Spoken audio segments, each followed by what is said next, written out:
Hello and welcome to round 5 of the Apex Racing League Clio Cup live from the Apex Racing TV esports studio. I am Sam Fitzpatrick and this is not Tim Cox. It's not. This is a man called Jamie Fluke who you will all be very familiar with already, and he will be joining us for tonight's action. And Jamie, we've got of course our typical 2 races tonight on Apex Racing TV. Clio's Cup first, and then of course we've got the Porsche Cups coming up later on. Clio's first up, and Laguna Seca, I feel like quite a nice combination. These Clio's, you know, Grand Prix circuits, it can be a fun challenge, but really you want to see them around these more tight and twisty circuits. Yeah, absolutely. So, you know, a Clio Cup is, you know, quite a small and nimble little car, and Laguna is a normal, like a very tight and narrow track, but with, you know, cars as small as this, it actually, I think, makes for like quite a balanced track. There's opportunities to overtake, which maybe you don't see so often in you know, cars that are a little bit quicker, but also opportunities still to defend. So it should be, you know, a good tight mix, especially up at the front. Definitely, and for that race too, of course, those who are not familiar with this kind of format, we've got a couple of races, 20-minute race first, and then the 20-minute second race where we've got a reverse grid involved. Are we going to see the top drivers from race 1 be able to make their way through, or do you think this is going to be a particularly tricky round for them to gain those 9 places to get the double? Yeah, it's going to be a lot more difficult. You know, 9 places is quite a lot to make up at any track, but especially at one that's as tight as Laguna. So it remains to be seen. I think the races are just about long enough that they can do it. It is possible, but they're going to have to be so clean and precise with all of the overtaking moves. Yeah, for sure. And of course, in the championship going into this round, it's really been sort of a 3-horse race on the most parts. But after the first 4 rounds of the championship, it is Mark Fletcher who is leading out the way. An incredible stat so far this season, Jamie. So he's won all 4 of the race 2s, so all 4 of the reverse grid races, but he hasn't won any of the non-reverse grid races. Is how much of that is a fluke, and how much of that is, we all know, and how much of that is a fluke and how much of that is just genuine skill that he's exhibited? So without having like looked at the fine details of it, it is a valid strategy if you want to try and, you know, like if you know that some of your competitors are just as quick or maybe slightly quicker than you can maybe slightly sandbag it a little bit. It's like, okay, well, I'm not going to go for the positions. I'll start ahead of them, knowing that I can maybe fend them off and then fight through the guys that you know that you're quicker than. So I feel like that's worked out as a really good strategy for him so far this season, and it remains to be seen whether he'll try it again and go 5 for 5. Yeah, it would be quite something. And really the other end of the spectrum, the guy who has had fantastic pace but not necessarily put it into results, Damien Harris, who has got all the pole positions so far this season, but no wins, incredibly. Is there something after that amount of time that you've got to think, I've got to change something, or is it a case of just keep doing what you're doing and just kind of attribute those maybe slightly poorer results down to bad luck? It depends really on how comfortable he feels, you know, like putting down the big pole position lap in qualifying. And also, it might also depend a little bit on the track. So obviously we're at Laguna this week, where overtaking is going to be more of a challenge. So getting the points on the board in race 1 is still going to be a very valid strategy for him. And it'll be easier for him to, you know, hold off the guys behind, providing that he doesn't run into any trouble.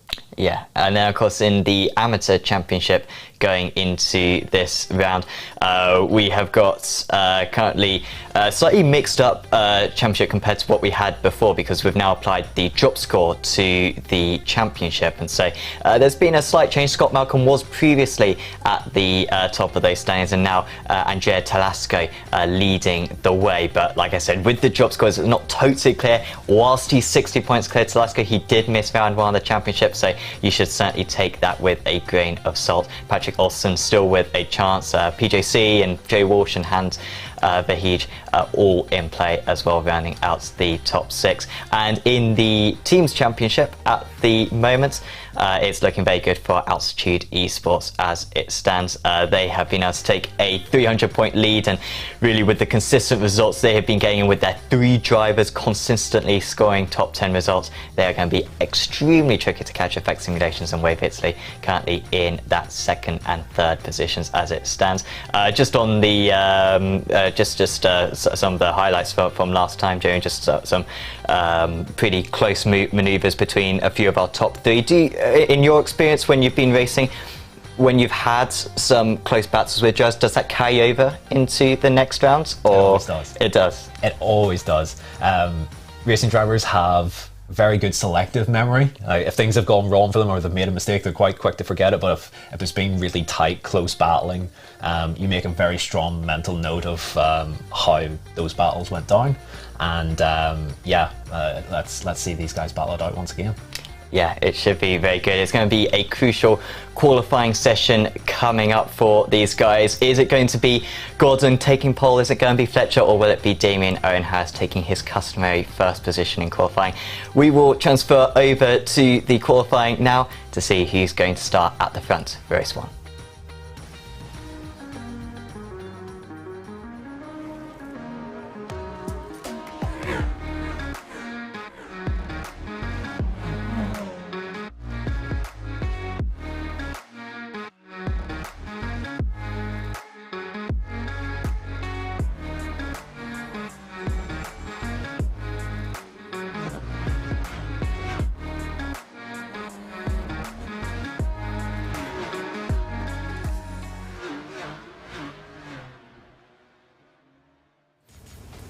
Are you struggling for consistency in your sim racing? Does your iRating look like a roller coaster? If so, we have good news for you. The way to get more consistent is to first understand what you're doing differently than the professionals. And VRS is the answer. With our competitive subscription, you will have the telemetry, setups, tutorials, and everything else you need to fully analyze your driving. Our data packs and the ability to compare your driving with the best in the world will show you exactly where to adjust your inputs, change your driving line, and shave seconds off of your lap times. And our powerful and precise Direct Force Pro wheelbase and precision pedals are being used by some of the world's best drivers. All these champions agree that VRS hardware is not just the best on the market, it's also priced well below the competition. So if you're looking to upgrade to direct drive and the best pedals in sim racing, VRS is your answer. If you want to get better, get faster, and make it happen sooner rather than later, you owe it to yourself to find out why so many people are switching to VRS. You'll be so glad that you did. Visit www.virtualracingschool.com and learn why the best use VRS.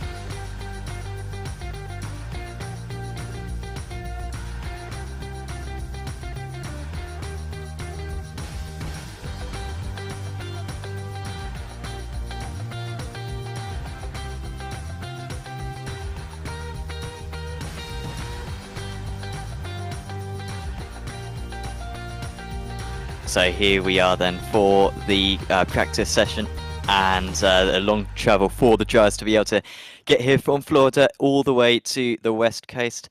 And we are going to find out who is going to be topping out tonight's races with just 2 more rounds to go after this one.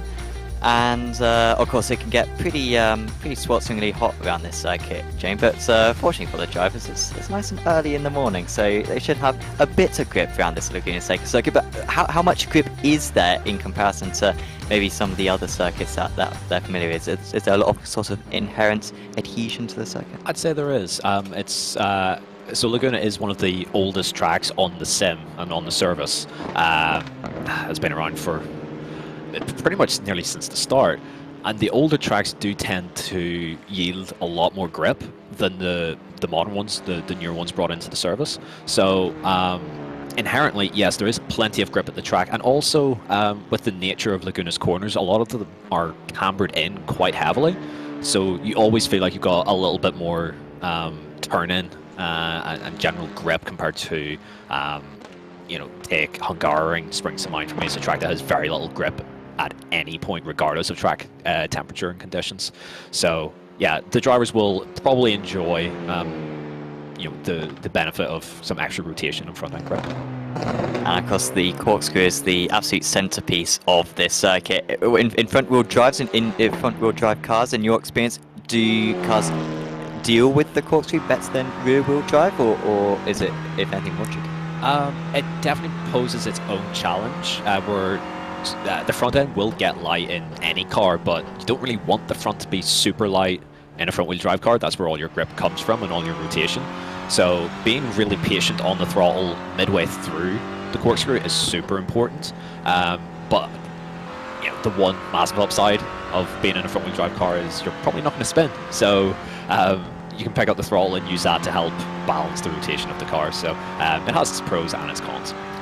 Just a few seconds away from the qualifying session starting. Of course, 10 minutes the drivers have, and unlike the official series that I'm sure many of you are familiar with, all the drivers will be on circuit with one another. So they will want to perhaps get a little bit of a draft or bit around this circuit, much less impactful than what we saw, for example, at Spa earlier on in the season. And unlimited lap times as well, so with a fixed setup they can pretty much fuel up the car and do as many laps as they like in the 10 minutes and just keep on banging them in and seeing the absolute most that they can get out of it. Like these are fairly heavy cars, so I assume sort of the difference in that fuel level between the start of the session and the end session, I guess it's not really going to make a whole lot of difference. But what about the tyres? Have you got to consider maybe the heat of the tyres as the 10 minutes goes on to make sure that they don't burn out? Yeah, absolutely. Now, bear in mind, we are still early morning conditions. Track temperature is quite low, and it's a fairly grippy track surface. So I would expect all drivers to be able to utilize all 10 minutes without having to change tires or anything like that to maximize what they've got. From the admittedly limited running I've done in this car, the tire drop-off really isn't that bad. So the drivers should be able to go out and push for pretty much all 10 minutes and get some solid laps on the board. So the drivers now, just completing those out laps right now. Got Jack Gordon at the front of the trains, maybe a slight advantage, being able to not have to worry about all the other drivers around him and be able to ensure that he gets that first banker lap absolutely in straight away. By the way, we do have, of course, it's one of the many Apex Racing League series which occur over the course of the week. Of course, currently in action as well, the Porsche Cup Championship, which is coming up later on. Make sure to tune in for that, and also the Formula 4 Championship, and recently the prototypes finished recently. However, is a new championship coming up very soon. The Apex Racing League Endurance Championship will be launching on the 26th of May for round 1 of the series, and sign-ups are still open for that. 35 entries already filled out of a grid of 60, and entries have only been open for about a week, so do make sure to sign up for that. LMDH, LMP2 and GTD cars available for that series. 6 rounds and £1,500 worth of cash prizes. Also some extra little prizes as well, which we'll probably announce on social media next week, which I'm sure will be extra motivation for everyone to take part. So do check out apexracingleague.com for more details on that, along with all the other Apex Racing League series. And also do check out the Discord as well in the description below. As Damien Harris, who has been fantastic in qualifying so far. Is this a nice position? He's behind one of the Altitude Esports cars, so he's not exactly going to close in a whole lot here, Harris, and he's just getting sort of a waft of slipstream, I guess, from this distance back. Yeah, from this distance, this is exactly where you'd want to be at a track like this. And also, the Altitude car ahead also has a nice little bit of slipstream from the car ahead as well. So, prime position for Damien. This is a great opportunity for him to put the big lap together. As we were riding on board through the Andretti hairpin, I noticed he got quite loose actually on the way in, which you would think probably not ideal, but getting rotation in a front-wheel drive car is super important. You can see how little he's actually working the wheel here on the way into the corkscrew. He's clearly got the car set up to rotate quite well, as the Altitude car ahead has got sort of held up and has had to back out of it. No issues for Harris though. We ride on board with him coming in towards the final corner. It all looks pretty neat and tidy so far, and just sort of looking at the sector times as well, it's all looking pretty good for him as well. And drive for the line, let's see what he comes up with. Yeah, Models currently at the top. Jack Gordon a little bit short. Where's Harris? Harris, wow, 0.8 of a second clear. That's quite a marker down there. Going to be able to get in a lot of laps in this 10-minute session here. Is one of the shortest circuits that we visit across the season. And so plenty of opportunity for improvements. but that is quite ominous for the rest of the field. But no points for qualifying, and Damien Owen Harris is the best knower of that, seeing that he has not really gained much of a fortune out of those brilliant qualifying performances from himself so far. Patrick Olsen currently top of the amateur drivers as it stands, about 1.5 seconds off the pace. Jochen Flodman for Team Banana, his teammate, in there as well. Hans Verheij, Paul Gisiclis and Andrea Talasco also there.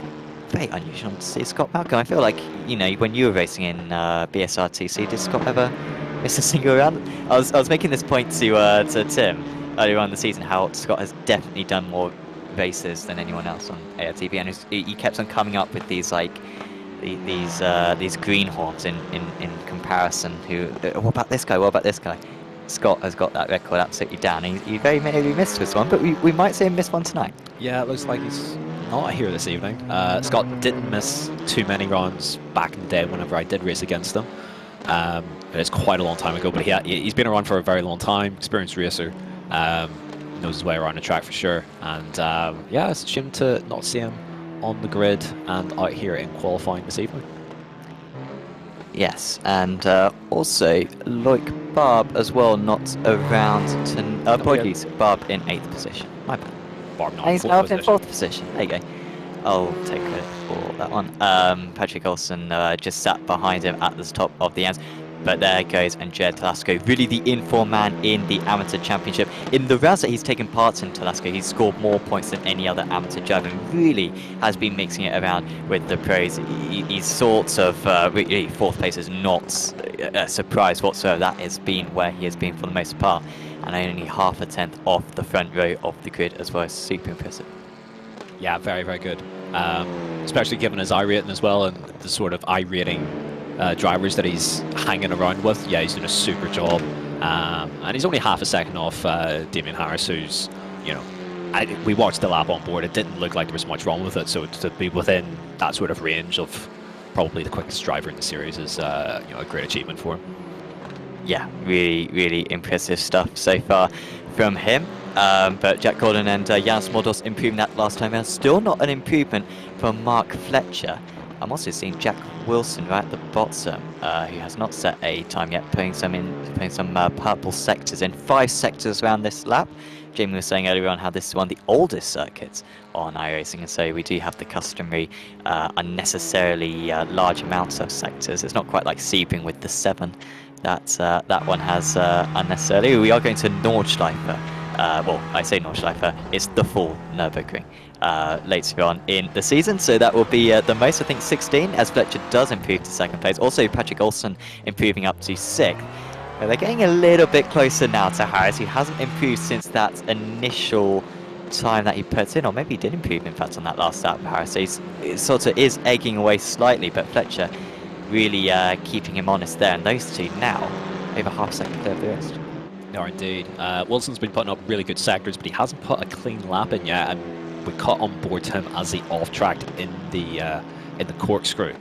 So the pace looks like it's there for him, but he needs to get something on the board, because as much as the Clios are great for fighting and battling, and you can work your way through, you don't want to be starting at the back of this field when you've got Harris and Fletcher up at the front. No, yeah, so it would really be a massive disadvantage for them if they cannot improve on that one. So yeah, still just 2 more minutes to go, and of course once the 10 minutes is up, that is it. You cannot complete your lap time, so you've got to complete it. And so really we are getting into the closing stages of drivers who are able to start a lap time and be able to complete it. Janis Modos will still get another one in. He's just got one more coin. Do love the wannabe SRT livery that he's got on that. Very nice icon. Don't know what the origins of that team are. We did ask what the origins of Team Banana was earlier on in the season, and they said, we don't know, which was thoroughly disappointing. Maybe I will ambush Janis with that later on, perhaps. Loic Barb in 7th place at the moment. Really good form, actually, for Barb recently. He's actually been able to keep tabs with the top guys, sort of been in the middle of that top quartet and the rest of the field, but in this qualifying session he's in the depths of the midfield, only P7 for Barb, and he is not going to be able to complete this lap time because it's a 1 minute 35 lap time and he crossed the line with about 1 minute 15 to go. Yeah, it's a big shame for him. Mid-pack isn't where you really want to start in any race, let alone one with Clio's, where I'm sure we'll see some beating and banging early doors here. See Wilson's times, yes, he has just popped himself up into 3rd position, finally getting a representative lap on the board. He can definitely get into the mix from there. Yeah, that's much more like it, but he was putting a lot of pressure on himself there, was Jack Wilson, invalidating his first few lap times. That was his 4th lap, and yeah, the first 3 all invalidated, so he's finally been able to deliver, but I wonder if he'll be thinking that maybe a bit more is possible. Damien Harris will be able to complete this lap. We've got 20 seconds to go. I said that with way too much confidence. He's not going to make it. In my experience, Jamie, when you think a driver's going to make it, they probably aren't going to make it. The end of a lap always takes way longer, and I think this is going to be the case as well because he's not going to make it. Yeah, he's not going to get there. There's our 10 minutes up, and yeah, he's just short of the line. I don't think he's going to lose sleep over it. He's on pole position again. Can he convert it this time, though? He's got 20 minutes to survive out at the front. And so, it is Wave Italy Racing Team on pole position for this round 5 of the Apex Racing League Clio Cup. Mark Fletcher alongside him for Altitude Esports names. Jack Wilson in 3rd. Jack Godden alongside him, so it's that classic top 4. But can Janos Modos contend for a podium tonight? The Hungarian will be looking for that position if he possibly can. And Jared Telasco wants to gain top of the amateur judge, but Patrick Olsen with his best qualifying since Okayama up there in 7th place. Then it's Loic Barb in 8th, Connor Gibb, Kim Bahait, Mikko Kuitsinen and Joachim Flodman. Watch out for Flodman because he's usually fairly close on pace with Olsen, so don't expect him to continue to be 8/10 of a second off for the rest of the evening. Then it's Juan Carlos Heredia, Hans Verheij and Paul Joseph Clist rounding out the 15 cars that we have out here tonight for this Laguna Seca round. And Harris still just waiting for Molos and Gibb to line up on the grid. And what would you say is the move that Harris has got to cover off going into this turn 1? Is it just going to be a dive, you reckon, for Fletcher on the inside, or can you go the long way round at Andretti on that one? On lap 1, I would still say you've got to cover the inside. The outside, there isn't an awful lot of grip that wide of the racing line, and ultimately the inside curbs as well provide quite a lot of grip, and so we're ready to rumble here. Here we go. Harris from the pole position. It's a strong launch for the Wave Italy driver. Fletcher locks in behind the top 3, all in a line. But Godden being challenged by Modos as they go into turn 1. Who's going to go wide? Who's going to cover off the inside? Well, already Fletcher having an in-chest, but Harris late enough on the brakes to be able to cover it off. The top 8 all in the exact same order. Modos was not able to make that move on the British driver of Godden down into the Andretti hairpin. A little bit of an inside move there for, I think, Patrick Olsen having to go defensive against Loic Barb. Barb has been able to make that one, and now it will be the No Limits driver of Connor Gibb looking to get past the Swedish driver, but already a slight break being made by the top 6. Certainly is. Well, probably even as you said, the top 6 have broken away. Barb will hopefully, just to keep things interesting as well, work his way forward and put Telasco under pressure, but a surprisingly clean and not super dramatic start to this race.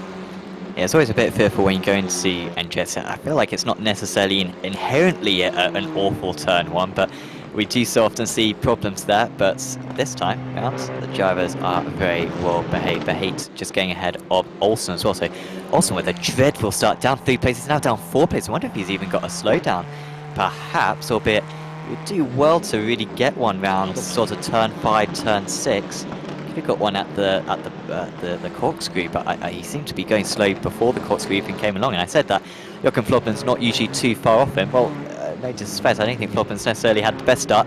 It's Valdez teammates had the poor one, as Janos Modos is round at the final corner, and we've got a very slow Andrea Telasco on the inside. I don't think that's a slowdown for Telasco. I think that's guilt. Telasco. Possibly. I suspect he's probably waiting now for Modos. Yeah, that's not a slowdown, given how much he's holding up there. I'd hope he's not going to wait just to hit him again.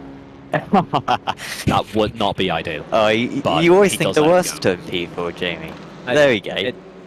It's front-wheel drive racing. Anything can probably will happen. Well, that may well reduce his penalty depending on how the stewards feel about it. Particularly, a time penalty is very common for the stewards to give out, along with also qualifying bans for the drivers. And that might just weaken the penalty by giving up that place. But he did drop 15 odd seconds, and a lot of places, both of them will do well now to finish in the top 10 and get that reverse grid positions. It means that Patrick Olsen is actually back up into 10th place. If he could keep that, he would probably take it, because he is actually the leader of the amateur drivers, and he's starting to make his way back through. Marco Koitsinen, he has just been able to get past Olsen back up into P9 now, and in fact Koitsinen having a couple of rough corners, the door handles banging right there, with Joachim Flodman, who, despite getting ahead momentarily, had to back out of it, and he lost the car completely as they went through turn 9. Certainly did. It looked pretty feisty through there, and thankfully, no major damage or any major incident really from that. Looks like everyone is still pointing in the right direction, and the guys get to move on towards lap 3. Yeah, and it's still Harris leading the way. Gibb under pressure now from Barb. So Gibb actually getting past Barb in all of that. And it's up into 5th place. This is a really good performance so far from the No Limits driver. But he's having to go defensive, and this is going to invite the likes of Bahait, who's had very good race speed so far. Heredi and Olsen, of course, on the comeback. They will all be getting very interested in this. Only 4 minutes into the race, and already these guys are 7 seconds off the lead. Really does demonstrate the difference that the top 4 have had throughout most of the season, but particularly tonight. And Gibb for now holding on to that P5, but Barb is really looking like a threat into most of these corners. He is indeed. I would say what's probably exaggerated the gap between the top 4 and the rest of the field was the issues and the contact between Telasco and Moros as well. And that's probably split the whole thing wide open and created that big gap in the middle. But Gibb here is very much on the defensive, and that's not going to help these guys along and trying to even get anywhere near the top 4. So it looks like this is just going to be a battle for 5th, and unless the guys ahead run into any issues or troubles themselves, this is sort of what they're fighting for. Yeah, that certainly does seem like it's going to just be a best of the rest fight for those drivers, as here it was, and I mean, I don't think that was necessarily too bad, honestly, from Telasco. I mean, he's alongside, he's not exactly, running all over the apex, but he's not exactly far off it, Jamie. Dare I say, if he continued that, he may have escaped a penalty. What do you think? Yeah, it's a tricky one. We need to see it from a variety of angles, and obviously I'm not stewarding this, so I don't need to make a whole judgment call on this, but it looked fine to me. It looked like he got well up the inside before turn-in, and contact was initiated before the actual apex of the corner, so I don't think he's done an awful lot wrong there personally, but we'll leave that up to the stewards to decide. Yes, yeah, and of course all that one instance will be reviewed, so that one will be seen by the stewards, as Barb is still looking to get past. But Gibb is, well, he's leaving himself a lot to do here, 14 minutes to go, and he's got a lot of work in order to keep that 5th position. It would be his best finish of the season, however, and of course these guys in a slight championship fight with Lane Lips driver trying to gain a few places. Gibb currently sat in 8th place in the championship, behind Modos and Bahait in 6th and 7th. Of course, topping the championship going into this round, Mark Fletcher. But Gordon Harris still with a chance, and if Harris could take this race win, as it's looking like he will do, it would be very good points for him, as there goes the Cube Racing Simulator driver gone round the outside. Yeah, it looks like Gibb has to slow down. He looked very wide on the exit of the corkscrew. Might have picked up a slowdown there. I suspect that is the outcome of that, so that sort of released everyone, because I think Gibb was a little bit of a cork in the bottle there. Yeah, you're absolutely right. And yeah, we'll as that's a car very far off. Looks like he's just That's an alternate layout I've ever seen. Looks like it's just a spectator. He's taken his car and managed to, to get through one of the barriers and join the circuit. Clist was ahead of Modos after the incidents that Modos and Telasco had earlier on, but he has just lost out to Modos, and I think Telasco will be soon past as well. Vahij is behind as well. Vahij just lost a lot of time that last time. He dropped some 6 seconds in the final sector, so that is why Hans Vahij is currently at the back of that one. Yeah, we did catch that just as he was taking the scenic route through the final corner and then coming back onto the racing surface. So that's where the majority of that time was lost. Fletcher, is he waiting behind right now, you think? I mean, what I would say about Mark is that he is a very experienced driver, a very smart driver, a very passive driver as well. Like, does this look like could he go for a move from this distance back, or does it look like he's pushing as far as he can? Tricky to tell. If we stay on board for a little while, we might be able to ascertain that a little bit better. But the fact he's able to sit tight to Harris shows that he can match him. Wilson and Gordon have dropped off the pair of them, and it doesn't look like they've made like major mistakes either. I think that is just on raw pace. Fletcher, I believe, has the fastest lap of the race as well, so he might just be sitting, waiting in the wings here.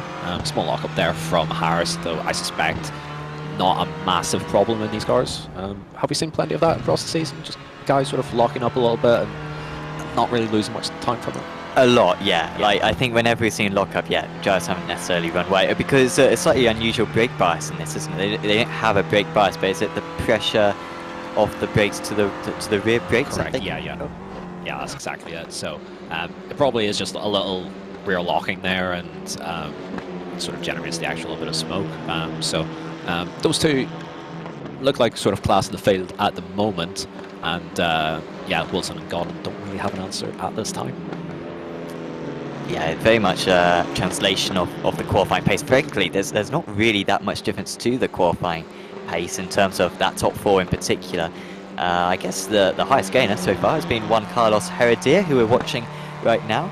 Haven't seen Heredia pull off too many moves. I think he did get past Koistinen, to be fair, and of course Olsen had that awful lap one where he must have got a slowdown because his pace has been fine since then. Proper lock-up. And after talking about the lockups not costing the drivers too much, that was a very different one, and he slides back onto the circuit, and that was some fantastic avoidance right there.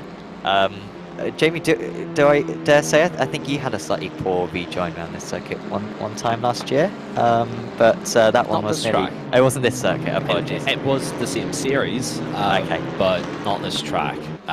No, the race around here went pleasantly well. The run before was at Road Atlanta, and issues occurred, shall we say. We'll leave it there. And that was probably a similar level of rejoin right there, but fortunately avoiding any contacts, as the gap now up to 2.5 seconds between first and third. And you have to question, would Fletcher just take the second place? So of course hasn't won a race so far, either of these guys in race ones. It has sort of been a domination from Jack Godden and Jack Wilson, who managed to take his first race 1 victory last time out, and for effect simulations, and very much baking a duck, which was well overdue, because plenty of issues so far for Wilson this season, but really good to see him be able to get on the top step of the podium last time out. Doesn't look like it's going to happen again here, unless something pretty major goes on ahead of them, as we're now in the second half of this race in race 1 of the Apex Racing League Clear Cup. I'm going to pose a theory to you, Sam. I suspect that Gordon might just be sitting in 4th, waiting for the reverse grid, and knowing that he's got 3 very quick guys behind him and trying to take advantage of that. So where do you think he would be if he was pushing? Do you think he'd be 3rd, or do you think he'd be on the back of the top 2? I would say he's probably on the back of the top 2, or maybe Wilson's probably doing something similar, knowing, well, 3rd isn't bad. We've got replay on screen for you right now. Yeah, that was Gibb just going past Barb. And that's the slowdown penalty there that I believe was for Gibb, wasn't it? Yes, yeah, that dropped him from 5th position down to 8th position. but of course was able to get back past Koitzinen, so back up into 7th position now for him. And Heredia as well, of course, having that setback as well, as that Speaking was of. what happened to him. I mean, is there something different, do you think, that he did? I mean, is there something that can initiate that type of lockup? Because, like I was saying before, I mean, lockups in this car aren't usually that bad, but that time it completely debilitates the car. So you're probably hitting your peak pressure right at the very top of the crest here as we come into the braking zone of the corkscrew. Fletcher getting very close to Harris for the lead here. But yeah, sorry, to my point, as the car gets light, especially from the front end, if there's no weight over the front axle, then it's much easier to lock a tire. And if both front tires are very light, then chances are a lot higher that you're going to lock both front tires. And yeah, that certainly did seem to be the case for him right there. And well, these top two dealing with it very well as it stands. Still Fletcher 0.3 of a second behind. 7 minutes to go in this race. Well, of course, we have the second race of the evening, another 20 minutes with a 10-car reverse grid. Thanks to everyone who's tuning in. We have got Michael Barbanera joining us, a legend of Apex Racing TV, and I do not use that term lightly, but if you are going to apply it to anyone, Marco is that man. So very happy to have you watching along, Marco, and everyone else who is watching along. Do let us know who you are supporting out there. We do love to see the fan clubs in action for all of our Apex Racing TV series. Conor Gibb behind, apologies, Conor Gibb ahead of Marco Koitzinen. I think Gibb was actually ahead of Koitzinen even after that slowdown, so Koitzinen really with good pace, considering that it looked like he was dropping down earlier on. He's actually had a bit of an upturn, and on that last lap was 7/10 faster. He was actually faster than the 3 cars ahead of him that last time around was the Finnish driver, so maybe keeping those tyres maybe in a better window right now, but the pace is really coming to the Finnish guy. It certainly is, yeah. He's you know, being able to probably save a little bit of his stuff, and at the end of the race, that's always going to be an advantage. So yeah, we've only got 5.5 minutes or so left. Let's see if he can make some moves on the cars ahead. But yeah, he's doing a super job, and it was only the top 4 and then Terlasco, who's down in 13th, who were quicker down on that last tour around. Yeah, Cosmodos and Terlasco still hoping to get into those reverse grid places, top 10. Right now they are missing out, but they will not be far off by the end, as here comes Mark Fletcher. He wants this race lead, and he's got underneath through the second part of Andretti. Harris with the inside line for turn 2, however, should be able to repel that attack, but very much Fletcher has made his presence known. And will it be into the Andretti hairpin, you think, which will be his best chance? Because it looked like he was lining it up for the final corner as well. I think Mark is on a bit of a scouting mission here. He's analysing where Damien's weak, where the opportunities could come from. Your 2 clear overtaking opportunities are the final corner and turn 1, turn 2, depending on your viewpoint, obviously, on American cornering numbers. I'm going to call it turn 1 as well. So yeah, given how close Fletcher's been able to set behind, I reckon he's almost playing with Damien here, but it's not going to be straightforward to make a move. Actually, well, here we go, into the corkscrew.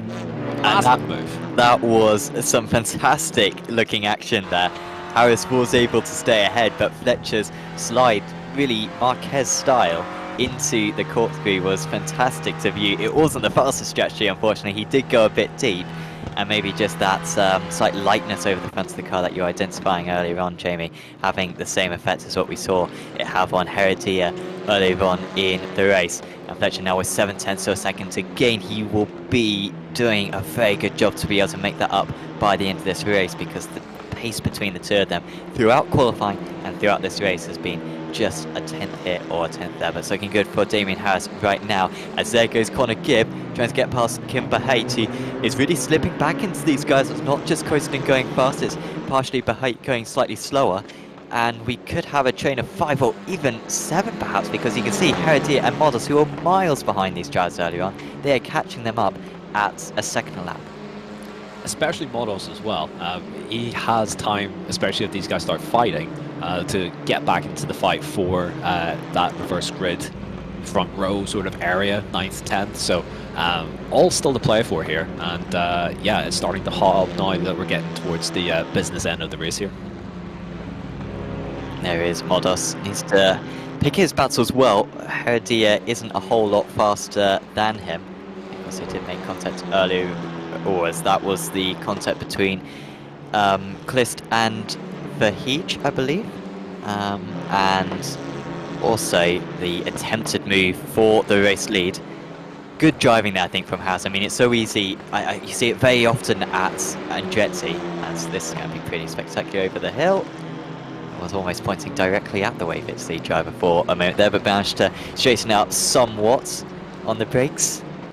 And I know that felt a bit like Jamie. He hadn't driven on that part of the tarmac around that corner before, and once he got there, it's got a bit hairy. Yeah, he might have suspected that that was his golden opportunity, and he's dropped back now to 1.2 seconds off of Damien Harris. So I suspect, unless Damien makes a mistake, that this one's done and dusted. That was Mark's golden opportunity to try and make it happen. He gave it a fair go, don't get me wrong, but yeah, it wasn't to be, as Heredia's got an issue there. Yeah, he's allowed both Modos and Talasco past. That's going to be more than a slowdown because he's lost about 5 seconds there. We'll get the sector time up very soon, but it'll be in that region. As the customary tyre smoke at turn 1 still very much there. And Bahait has actually escaped then, so Bahait now 1.1 seconds ahead. I think Koivunen has felt like, rather than waiting behind Gibb and allowing them both to catch up to Bahait, he's just got to go for the move now, because the laps are running out. We've only got one more to go after this tour of the circuit. Olsen is there, Flodman is there, Modos still 3 seconds back. He can see them up ahead, but he's surely going to need contact from these drivers in order to get within that reverse grid. Yeah, it's looking that way, but with how close this is all starting to stack up, contact very well could occur. Kaitunen is looking quite racy here, and Gibb has sort of been on the back foot pretty much at all times in this race, but he's somehow worked his way forward from where he started in 9th all the way up to 7th. So he's done a good job, but he's also maybe struggled a little bit for pace here, so we'll see how long he can hang on for. Good defensive driving there through the corkscrew. You know, hit his marks very, very nicely there, but he's very much under the cosh here from Kaitunen. And running wide like that is not exactly going to help him. You can afford to run wide, but it does affect your straight line speed. As here comes Koivunen. Will he get the cutback, or will he just send it right around the outside? Very liberal use of track limits at this final corner, so he could have attempted it. And once again, more very sophisticated, very disciplined driving from Conor Gibb to get the car stopped, hit the apex, get on the power early, which is so important in these cars. The cutback, very, very powerful. And it's a similar position to what they were just a few moments ago. And once again, backing out of it, Koivunen. He realises the third from behind, there's a slight bump, and that may just be the opportunity that the Finnish driver needs. But look, if he doesn't make this move, Patrick Olsen is going to very much take advantage of it. And Nico just seems just completely refusing to go on the outsides here. Jamie, he wants to get the cut back at every opportunity, but it's not happening for him though. Yes, absolutely. The outside line isn't really one to work with around here, just due to the nature of the corners around here. It's so heavily cambered right on the inside line that if you're off the racing line, you just don't have as much grip through the corner, quite simply. So he's trying to force him offline, but yeah, fortunately for him, not able to make the move stick. It's been a long time coming for Damien Harris. Many pole positions already this season. But finally, he is going to be able to take a race 1 and really ignite his championship charge. Damien Harris, race 1 winner at Laguna Seca, and that will be very satisfying for Wave Italy Racing Team. Mark Fletcher and Jack Wilson round out the podium. Gordon will be the front starter of those top 4 for the race 2 of the evening. Oh, I've got an off for Koivunen, and this could decide who's going to be on reverse grid pole, because he can't get back on circuit. He just cannot turn the car whatsoever. Modos has been able to get past, Talasco won't get past, and Janos Modos with a fantastic comeback drive to be able to get pole position for race 2. But what happened there to Mikko Koivunen? Was that by himself? It looked like maybe he was trying to get the run into the final corner, perhaps, Jamie, and just pushed it too hard. That's what it looked like from our perspective there, just sort of catching the very end of that. But oh, what a horrible mistake to make with just 2 corners left. That's knocked him clean out of the reverse grid spots. I don't think he needed to push there. I think at that stage, yes, grabbing the spot would have been lovely, but settle for what you've got. You know, he was lined up there for what I believe was 3rd for the reverse grid. Now he's going to start 11th. And a fantastic race there for Patrick Olsen and Jochen Flodman, only being made better by that Kreutzmann mistake. 1-2 for Team Banana out of the amateur drivers.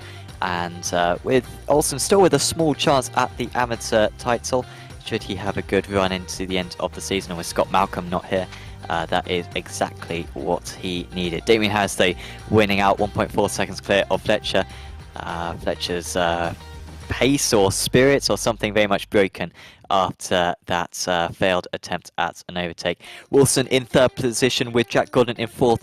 Those two will take the 3rd and 4th, but will feel a little bit worried that they were so much slower than the top 2 in that first race. Loic Barbe finished in 5th place, sort of best of the rest, and in the end well clear of the rest, taking his customary position in between the top guys and the midfield. Then it's Kim by Height. Connor Gibb in 7th place. Good comeback from him after a slowdown. Patrick Olsen, good comeback from him. He was down to 12th place on lap 1. Jochen Flodman up to 9th position, one of the highest gainers out on track. There's Janos Modos taking reverse grid pole. Really good drive through the order. Fantastic pace for Modos. Watch out for him for certainly a podium in race 2. There's Mikko Koivunen, Andrea Talasco, Juan Carlos Heredia, Paul Joseph Klist, and Hans Verheij rounding out the 15 cars. Everyone finishing on the lead lap. We will go for a little bit of an advert now, but do return in a couple of minutes' time for race 2 of the evening.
Welcome back to Laguna Seca, and that was just an advert for Virtual Racing School. Big thanks to them for supporting the series and supporting the channel as well. And of course, very exciting news that their wheel rim is out, and you should check out apexracingsim.com in order to order yours, or visit the Apex Racing esports center in order to try out not only the rim but also their wheelbase, pedals and rigs as well.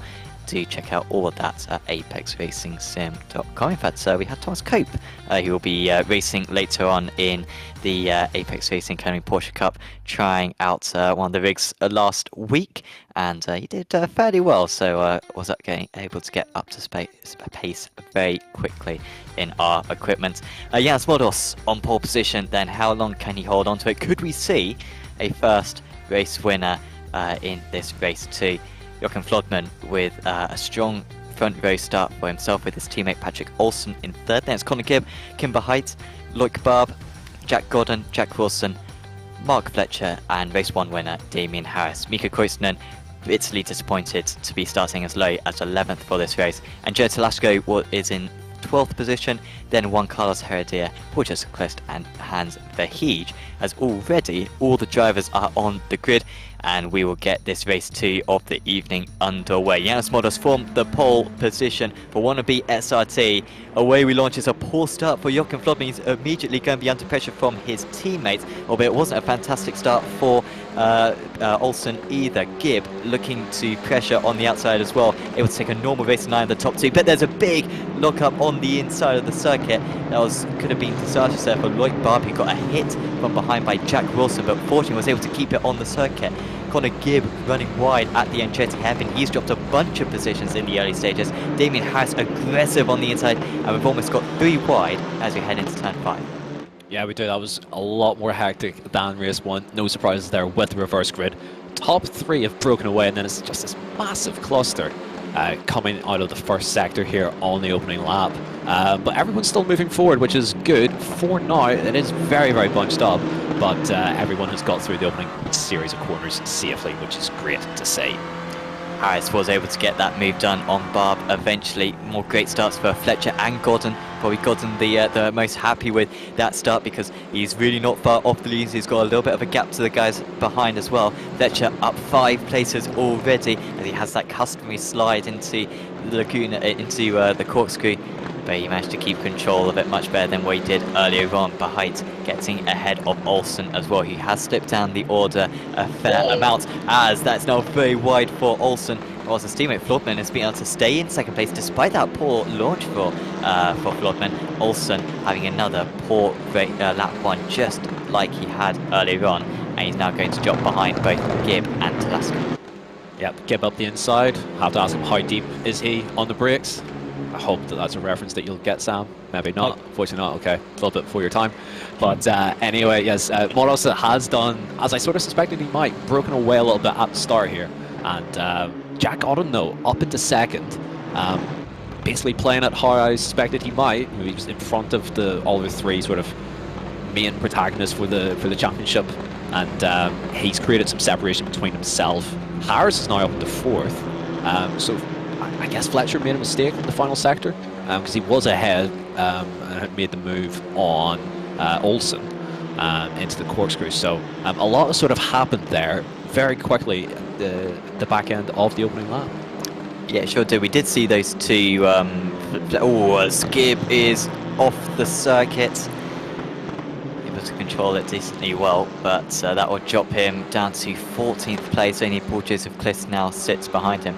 We did see a little bit of alongside for Harris and Fletcher, yeah, along the pit straight.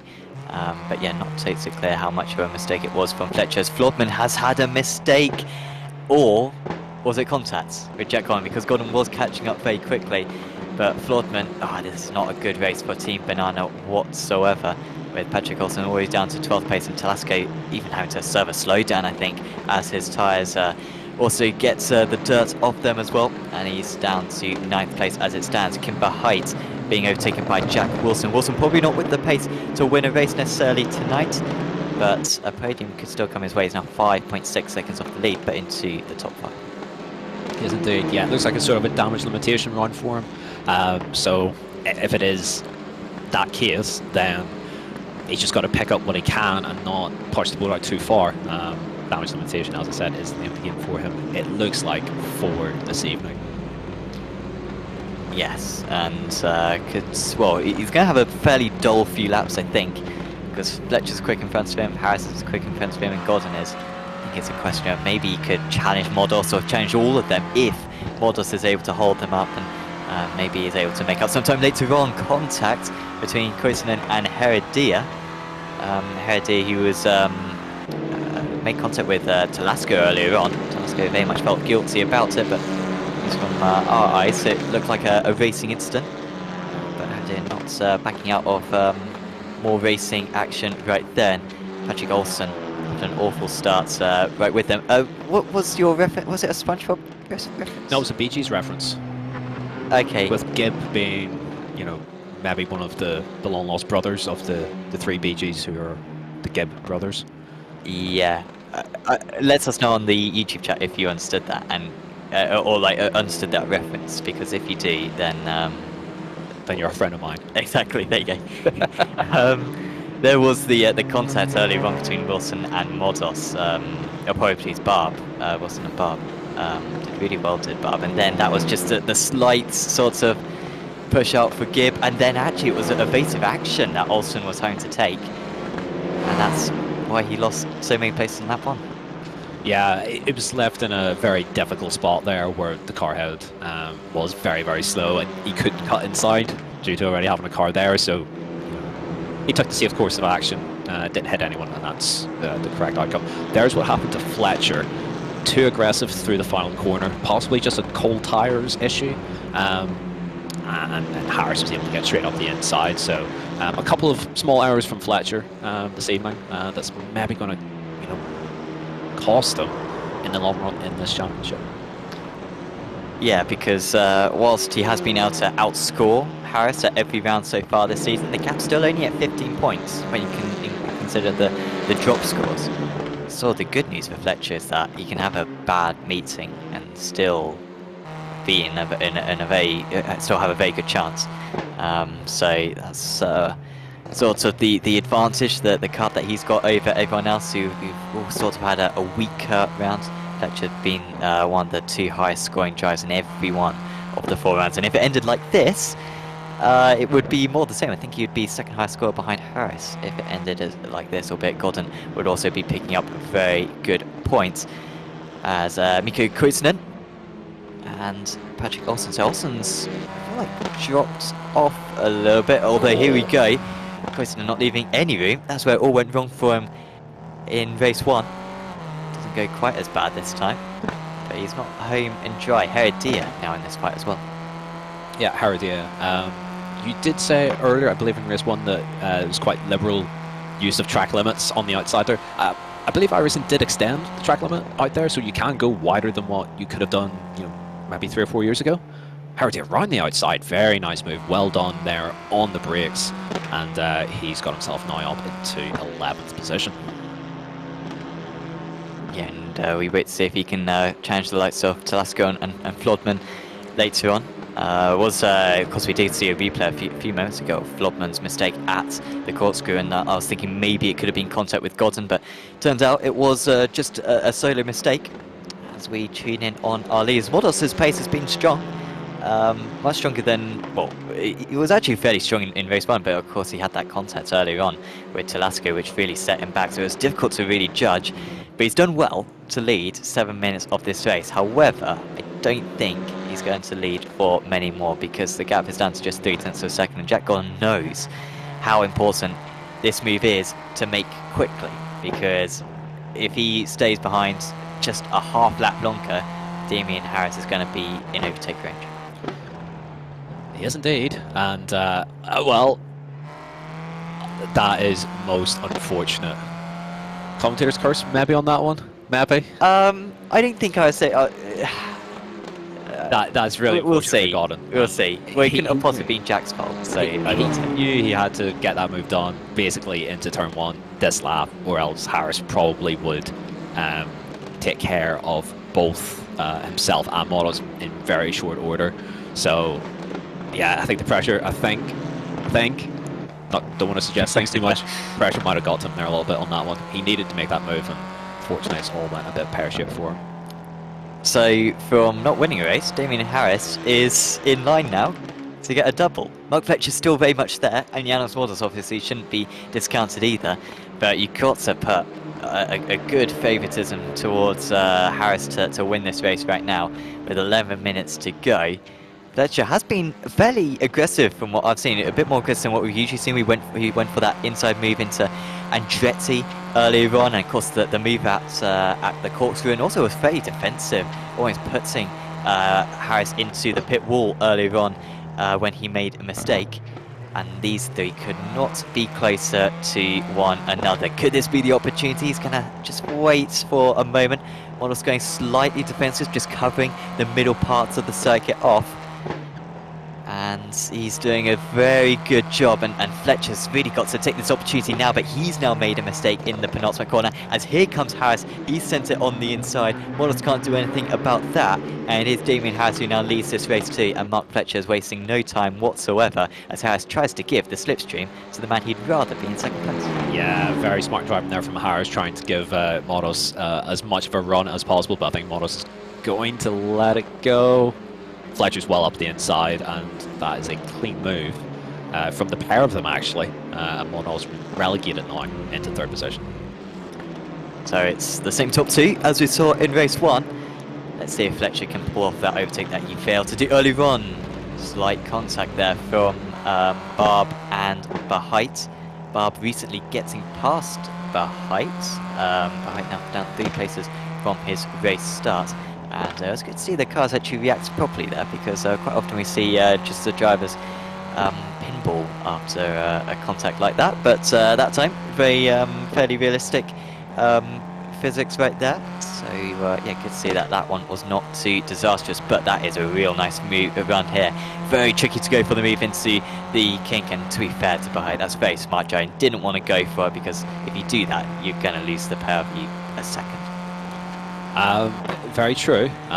It looks like Bahai is that little bit quicker than Barb at the moment, so patience is probably going to be his go-to strategy on this one.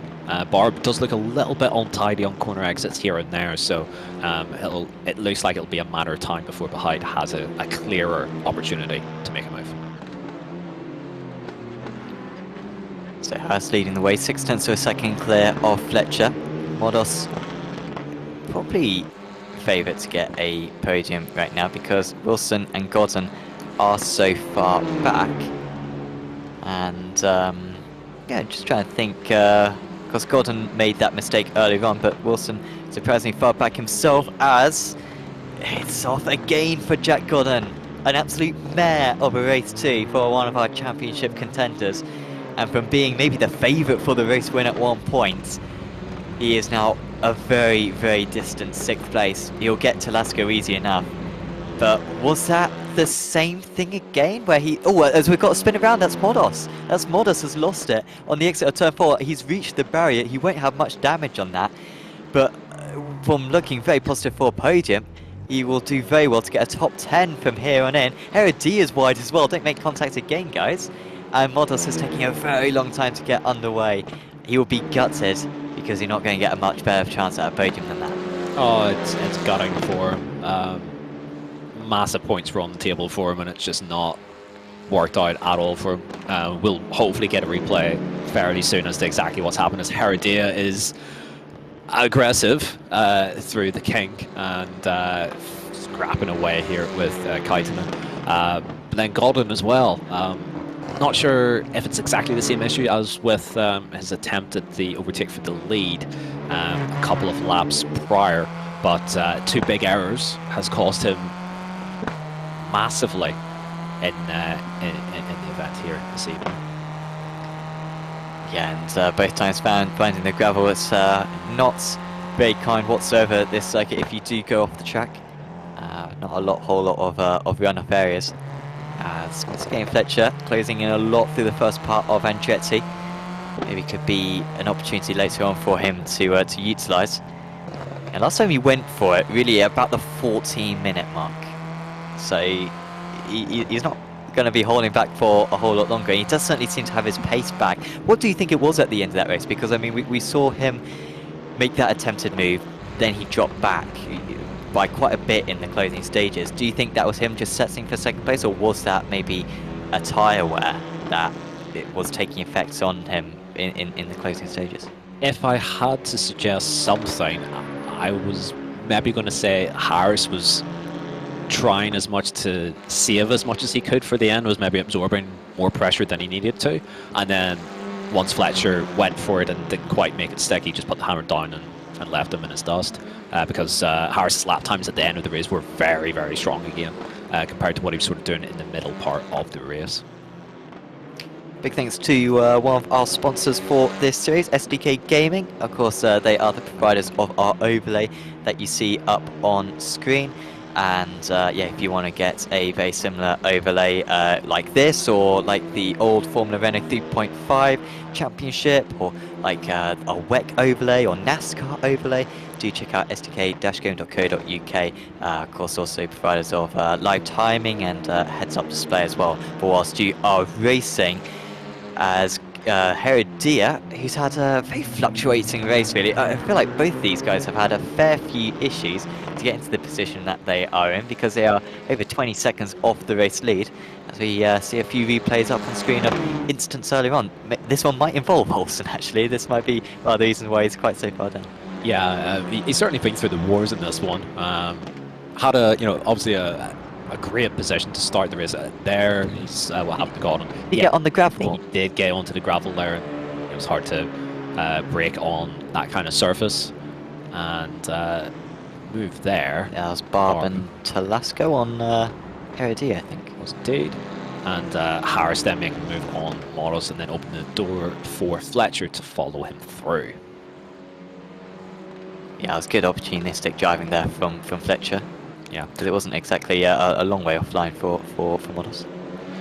No, but I believe Moros was probably playing it quite sensible and quite safe, knowing that, you know, third was probably what he's going to end up with. Finally, he didn't do what we're just about to see here, which is, oh no, he's just clipped the dirt on the outside of turn 4, and the car's just ended up in the worst spot from without actually even hitting the wall.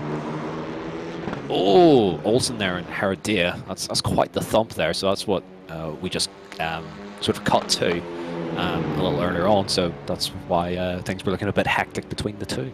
Yeah, they're only half a second between the pair of them as well, so I'd be surprised if that's not the last of their battling and last of their contact, frankly, because that one might well be getting a bit personal between those two drivers. Jack Gordon has got past Andrea Talasco, so we're back to our customary top 4, albeit a lot of work for Gordon to get there, and this might be the round that he loses second place in the championship, Jack Gordon, and more importantly, maybe loses confidence that he can win this title, because going into this round it was sort of in his hands. If he could win all the rounds to the end of the season, I know that's very ambitious, he could win the title, whereas now he's going to very much need Mark Fletcher. Damien has to have some iffy results with just 3 races to go of the championship, 2 races next week at Silverstone, and then of course our extended race at the Nürburgring, the 24-hour layouts, just a day before the iRacing 24 hours of Nürburgring. Going to be a fantastic season finale for that one. So Fletcher, 2.5 minutes to go. We have got 2 more laps to go, and this is very much when you think he will pounce on it, but he's very much lining these overtakes up right now, Jane, but nothing obvious is coming his way. He's just that little bit too far back. A little too far back now. He's got an opportunity here. He's inside 2/10 of Harris. Just clipped the gravel on the way out, which has probably hurt his run ever so slightly, but maybe I was wrong in my assessment earlier that Harris was just absorbing pressure just because he could. Fletcher looks racy here. A big dive to the inside. Oh no! No, not like that. No. Well, no. Well, what's your first instinct there, Jane? Was that an over-ambitious move there from Fletcher, or did Harris close the line? It looked initially like 6 of one and half a dozen of the other, but I'm not sure why Harris is even leaving any sort of space on the inside there. Fletcher's never going to get around his outside, and he could probably sort of squeeze him a little bit on exit just to tell him, look, you're not getting around the outside. So to leave the door open there is a bit foolish, but Fletcher was pretty ambitious on the way in there, and yeah, tough one to call. Hopefully we'll get a look at it reasonably soon, or we'll hopefully, well, I think at this point, okay, it looks like we'll take a look after the race, but yeah, tough one to call, but I feel like that didn't need to happen if Harris just defended the inside a little bit harder. Certainly not the race finish that we want to. We want to see it go down to the final corner if possible. I don't think Fletcher, who now is on course for making it 5 for 5 in race 2s, and increasingly looking like he might make it a complete 6 out of 6 at the end of the season, which would be an incredible feat if he could do it, and of course crucial championship points heading the British drivers' way right now. 2.8 seconds ahead, but yeah, very disappointing to see there, as it looks like Loic Barb has either made a mistake or got a slowdown at the corkscrew. He is down to 7th place in Kimber Height, who was actually dropping down a little bit earlier on in the race. I think he was down as low as 7th place after starting in 5th. His pace has very much come back as this race goes on, and well, I think he would take 6th place if it could come to him. Final lap of the race. Andrea Talasco, we haven't really mentioned so far, because a very disappointing race 1 for him. He didn't get within the reverse grid. He started this race in 12th place, but I think just a solid start, and since then he's sort of been by himself. He was overtaken by Jack Godden, but that's really been the only action coming his way, and more good points. He will be the highest point scorer in the Amateur Championship if it ended like this. Yeah, very strong run for him, and looked like he was probably holding back and letting Modus come through, in race 1 unnecessarily, at least from my point of view. So outside of that, he's driven very well in both of these races, and yeah, 5th place, providing he hangs on to it in this last lap, will be a good result for him, I think. Yeah, we'll certainly take that one. It doesn't need particularly spectacular points to Lasco to be able to take the Amateur Championship, as, well, seemingly issues for like Barb right at the end. And Kim Bahait, so Bahait was ahead, but has dropped down to 7th place right at the end. But Mark Fletcher out in the lead, approaching the checkered flag here at Laguna Seca, and it's 5 from 5 in the race 2s. The Altitude Esports driver does it again and takes a step closer to his Clio Cup Championship. Damien Harris finishes in 2nd place, Jack Wilson in 3rd, Jack Gordon in 4th. Telasco will be top of the amateur drivers. Looks like Flodman is going to get past Bahait as well. He was ever so slow by cutting the corkscrew, would have had a slowdown, and even Marko Koitunen was not far behind in the end either. Disappointment there for Bahait after working so hard to get up into that 6th place. Yeah, it certainly was. He done a lot of the hard work, and yeah, to lose some spots in the final lap is very disappointing for him. But yeah, that's how the cookie crumbles sometimes. It sure is. And once Connor Gibb and Hans Verheij and Paul Joseph Clist are across the line, we will go through those final results. But I will just, well, in fact, here was that instance. Yeah, I mean, it looks to me like, obviously he's sort of gone for the dummy here, so he's deliberately stayed right to the outside, saying that he's not going to overtake. But Harris knows well before the contact there that Fletcher is on his inside, and unlike race 1 where he actually turned out when Fletcher put his nose on the inside, that time he turned in a bit more, and yeah, I sort of agree with you there. I think a racing incident most likely. Yeah, it didn't look like Fletcher particularly overshot either. Like, contact was made right on the apex of the corner, like right on the inside curb, and Fletcher didn't go particularly deep from that point either. So I feel like that was a trick miss there from Harris. So Fletcher wins out then. 2 seconds clear of Damien Harris, Jack Wilson in 3rd place. And Jack Gordon and Jared Telasco top of the AMS. Barb Flodman with good points, to be fair, for Joachim Flodman. Like I did say, his qualifying was not reflective of his actual pace, and 2 top 8 finishes tonight for the Team Banana driver should make it his highest points haul of the season. There was Kim Bahait in P8, Mikko Koitunen and Patrick Olsen round out the top 10. Bit of a disappointing race 2 there for Olsen, where he did beat Juan Carlos Heredia, albeit I think there were quite a bit of antics going on between the two of them. There was Connor Gibb in 12th place, Hans Verheij, Paul Joseph Clist and Janos Modus, who was on course for a AO roll best of 3rd position in that race 2, unfortunately retiring from the race. We'll be back in the studio to have a chat with our drivers in just a few minutes time, but we'll leave you with some adverts. But do join in, or do tune in a couple of minutes time when we'll be back on Apex Racing TV. Are you struggling for consistency in your sim racing? Does your iRating look like a roller coaster? If so, we have good news for you. The way to get more consistent is to first understand what you're doing differently than the professionals. And VRS is the answer. With our competitive subscription, you will have the telemetry, setups, tutorials, and everything else you need to fully analyze your driving. Our data packs and the ability to compare your driving with the best in the world will show you exactly where to adjust your inputs, change your driving line, and shave seconds off of your lap times. And our powerful and precise Direct Force Pro wheelbase and precision pedals are being used by some of the world's best drivers. All these champions agree that VRS hardware is not just the best on the market, it's also priced well below the competition. So if you're looking to upgrade to direct drive and the best pedals in sim racing, VRS is your answer. If you want to get better, get faster,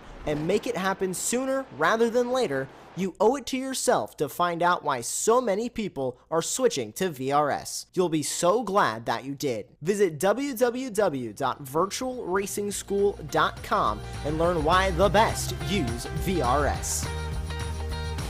Welcome back to the Apex Racing TV esports studio.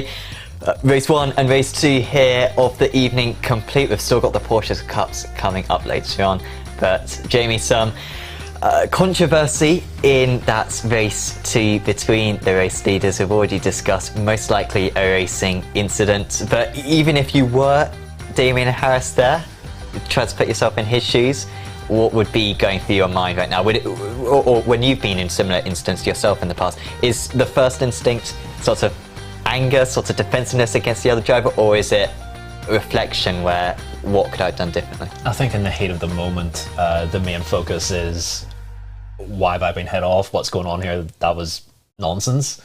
But I think when he looks back at it, as well, Fletcher tried to choreograph that move in race 1 as well, and Harris did cover it off, and the second time around he didn't, which is somewhat of a surprise. So I feel like he'll look back on that and think, I really should have just covered off the inside. Yeah, and of course it does make a big change for our championship as well. Harris, had he won that round, perhaps could have had a small chance if he'd been able to get the back-to-back again next time out, and then of course getting the big points haul that he could get from that just one race at Nürburgring, when it's double points for that one racing compared, because only one race for the meeting. But now Mark Fletcher very much with a hand on the trophy, it has to be admitted, and with a really good drop score as well, giving him sort of that break should he have a poor round. But enough speaking from myself about the man. Let's speak to him properly. Mark Fletcher joins us now. Mark, congratulations.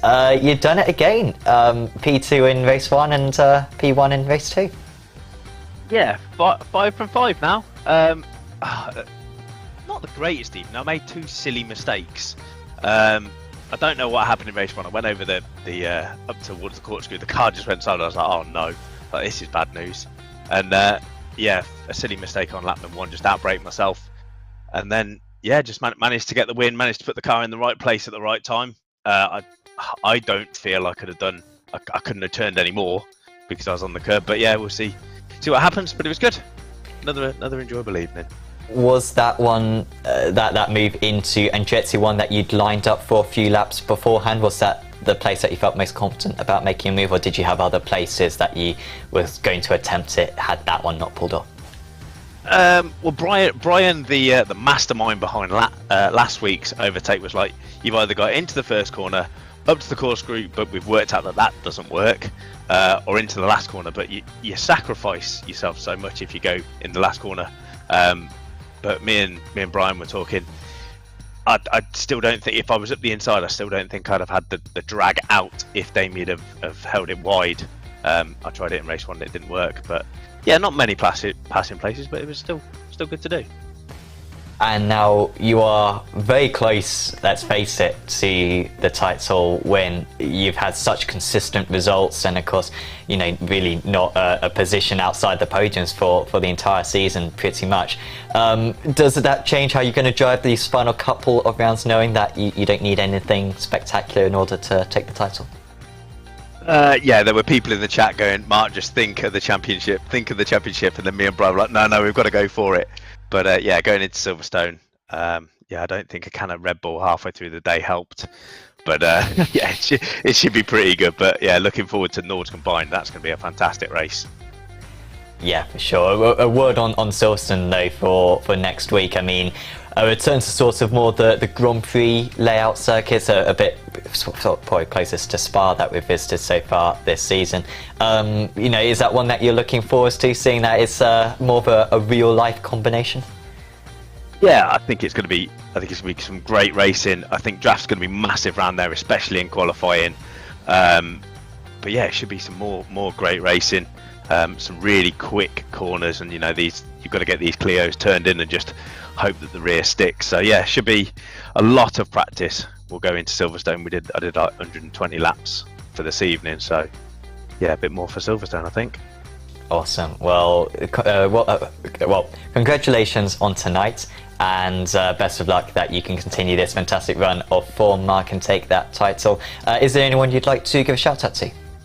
Yeah, just give a shout out to all the sponsors: Finding Speed, Freem, Sim Stickers, Sim Racing Studio, Grumpy Dad Designs, and Mr. Hedge, who does all the photography. And yeah, I've got to shout out Loinsy because yeah, he's the mastermind behind all the passes. Excellent. You're very much just someone who's following orders. He's controlling exactly what goes on. Congratulations, Mark, on another race victory, and best of luck that you can do it again next time. Yeah, Sam. Thanks a lot. Bye. Mark Fletcher there, very much in good spirits, and I think sort of making the point that we made, Jamie, that he was on the apex when he made contact. He was on the curve, so not a whole lot more he could do. Would you like to have a chat with Patrick Olsen? Yeah, more than happy to give it a go. Patrick, a hectic bunch of races out there this evening. You got yourself into a good reverse grid position from race 1, and then it sort of disintegrated a little bit in race 2. Talk us through it.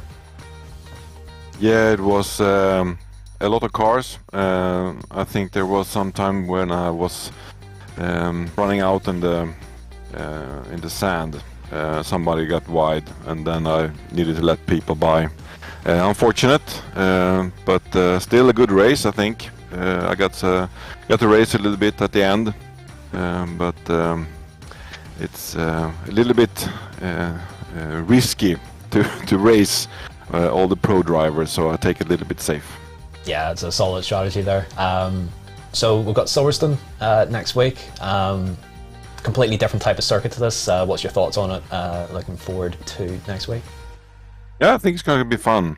It's this time this track was a little bit up and down and that's going to be a little bit more flat. But still, with these cars, the momentum with all the fast corners, I think could be really fun.